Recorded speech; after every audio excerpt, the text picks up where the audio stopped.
नमस्कार, मैं नैन्सी कटियार। बदलते मौसम के साथ बीमारियां जो हैं वो बदलती रहती हैं। ऐसे में जब सर्दियां शुरू होती हैं तो सबसे आम बीमारी जो है वो अस्थमा, दमा जिसको हम बोलते हैं, वो सर्दियां जैसे ही शुरू होती हैं बढ़ती जाती है।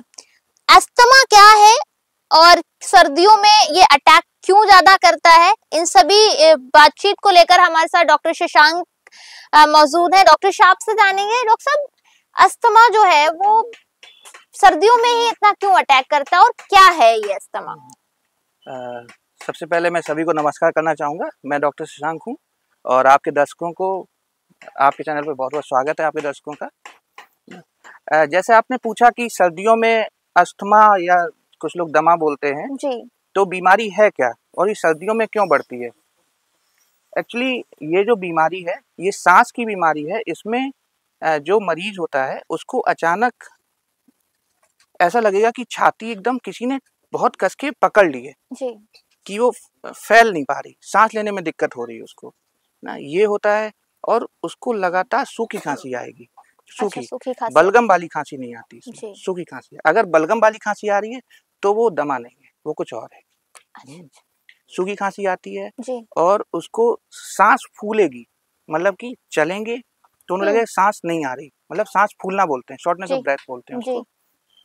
तो सांस फूलती है ना, और छाती कसी कसी लगती है। ये सिम्टम होते हैं और सर्दियों में खासकर इसलिए होते हैं क्योंकि ये बीमारी ही ऐसी है कि सीजनल वेरिएशन जब होता है जी। जब गर्मी से ठंडी जब शुरू होती है तो ये जो वेरिएशन होता है इसमें ये बढ़ती है। हाँ, मतलब जिनको पहले बीमारी है तो उसमें इसका अटैक आने के चांसेस होते हैं। अगर वो अपनी ध्यान नहीं रखते हैं जी, तो ये बीमारी उस समय इसका अटैक पड़ता है। अच्छा, अस्थमा के मरीजों को सर्दियों में क्या बचाव करना चाहिए? सबसे पहले तो मैं आपको बता दूं कि अस्थमा जो बीमारी है इसमें जो सांस की नली जो होती है उसमें वो सिकुड़ने लगती है। जब अटैक पड़ता है तो सिकुड़ने लगती है। जो लगभग इतना चौड़ा डायमीटर होता है, जैसे पाइप है कोई भी, जैसे पानी का पाइप है, तो सर्दियों में वो पाइप जो सांस वाला है वो सिकुड़ने लगता है, जिसको दमा की बीमारी। जब वो सिकुड़ता है तब उनको इसका अटैक पड़ता है। और सर्दियों में इसलिए पड़ता है तो उससे बचाव की क्या क्या क्या करना चाहिए। तो सबसे पहले ये जरूरी नहीं है कि सर्दी से ही हो रहा उसको, अच्छा ना, क्योंकि कुछ अस्थमा एलर्जिक होते हैं। हाँ जी, जो एलर्जी की तरह एलर्जी की वजह से होते हैं, और कुछ नॉन एलर्जिक होते हैं।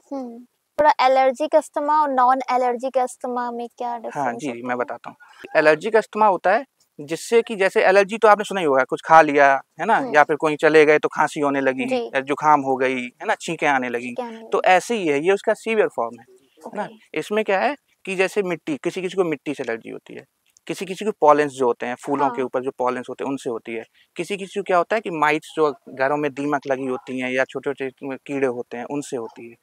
और उसके अलावा जो घर में जो पेट्स होते हैं, बिल्ली पाला हुआ है, कुत्ता पाला, उनके हेयर्स जो होते हैं उनसे, तो इससे अगर पेशेंट को एलर्जी है और एलर्जी इस तरह की है कि उससे उसको खांसी हो रही है, तो ये एलर्जिक अस्थमा है। उससे उसको दमे की शिकायत अगर डेवलप हो रही है तो एलर्जिक अस्थमा है। उसमें क्या होगा कि अगर ये एक्सपोज होता है मिट्टी, जैसे आदमी गया ना, तो जैसे मिट्टी में गया तो उसके तुरंत बाद उसको विदिन 1-2 आवर या फिर उसी टाइम उसको खांसी आना शुरू होगी।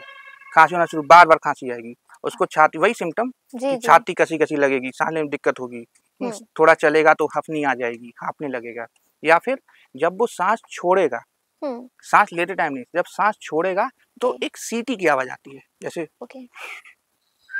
इस तरह की सांस छोड़ते टाइम। ये टिपिकल फीचर है अस्थमा का, कि क्योंकि इसमें जब सांस छोड़ते हैं, सिंपल सी बात है कि अगर कोई जगह है, अगर वो जहाँ से हवा निकलने की जगह है और उसको अगर नैरो कर दिया जाए, मतलब तो वहाँ से हवा जब निकलेगी तो एक आवाज करके निकलेगी ना। सिंपल सा इसमें भी था, क्योंकि वो नली जो होती है वो सिकुड़ने लगती है उस एलर्जी की वजह से। तो हमें जब सांस लेता है पेशेंट तो उसको एक सीटी की आवाज आती है, तो ये होगा एलर्जी। उसके अलावा नॉन एलर्जिक, इसमें इससे कोई रिलेशन नहीं है उसका। उसमें या तो कोई इन्फेक्शन हो गया, वायरल इन्फेक्शन हो गया, जैसे नॉर्मल चल रहा है आदमी, वायरल इन्फेक्शन हो गया, उस समय उसको अटैक पड़ जाएगा। तो ये एक हो गया। उसके अलावा आपने बोला सर्दियाँ, तो कोल्ड एयर, सर्दी ही नहीं, सर्दी में तो नॉर्मल ठंडा है ही है। हाँ। ऐसे पेशेंट अगर बहुत ज़्यादा ठंडी, जैसे कि नॉर्मल गर्मी में भी बहुत ज़्यादा ठंडी एसी में चले जाएं, ठंडे माहौल में, जैसे कि मॉल चले गए हैं, वहाँ बहुत ठंडा चिल कर रखा है, मूवी थिएटर चले गए तो एकदम चिल एनवायरनमेंट है, या फिर रात में सो रहे हैं, कूलर चल रहा है ना, और बहुत ठंडा हो गया, एसी चला के ठंडा सो गया, तो उनको ये अटैक पड़ने के चांसेस बढ़ जाते हैं। इसके अलावा जिसको एसिडिटी होती है, इसको कहते हैं GERD, गैस्ट्रोइसोफेजियल रिफ्लक्स डिसीज, है ना। तो जिसको क्या है कि जब लेटते हैं, जैसे आदमी सोया है ना, और सोते उसको लगता है कि उसका खाना जो रात में खाया था कुछ ऐसे गले में आ गया ना, तो इसकी वजह से भी उनको, कई लोगों को दमा की शिकायत हो जाती है। तो ऐसे कई कारण हैं, तो ये एलर्जिक और नॉन एलर्जिक का ये रीजन है। हम देखते हैं आमतौर में एक पहले की रिसर्च में जो देखते हैं वो 35 प्लस के जो यंगस्टर्स होते हैं उन्हीं को एस्थमा ज्यादा होता है, बट अभी जो रिसेंटली रिसर्च आई उसमें 5 साल से अधिक उम्र के बच्चों में ये जो एस्थमा है ये बढ़ता जा रहा है। क्या कारण है जो ये डिजीज बढ़ रही है? इसका कहीं ना कहीं कारण जो हमारा लाइफस्टाइल चेंज होता जा रहा है, जो आसपास पॉल्यूशन बढ़ रहा है ना।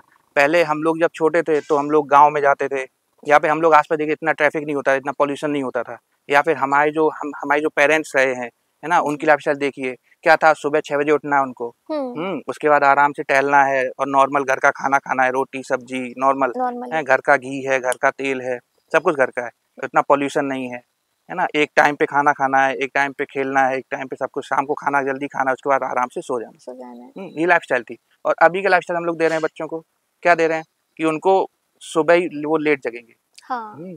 लेट जगने की आदत पड़ गई सभी को, हम लोग भी लेट जगते हैं तो हमारे बच्चे भी लेट जगेंगे।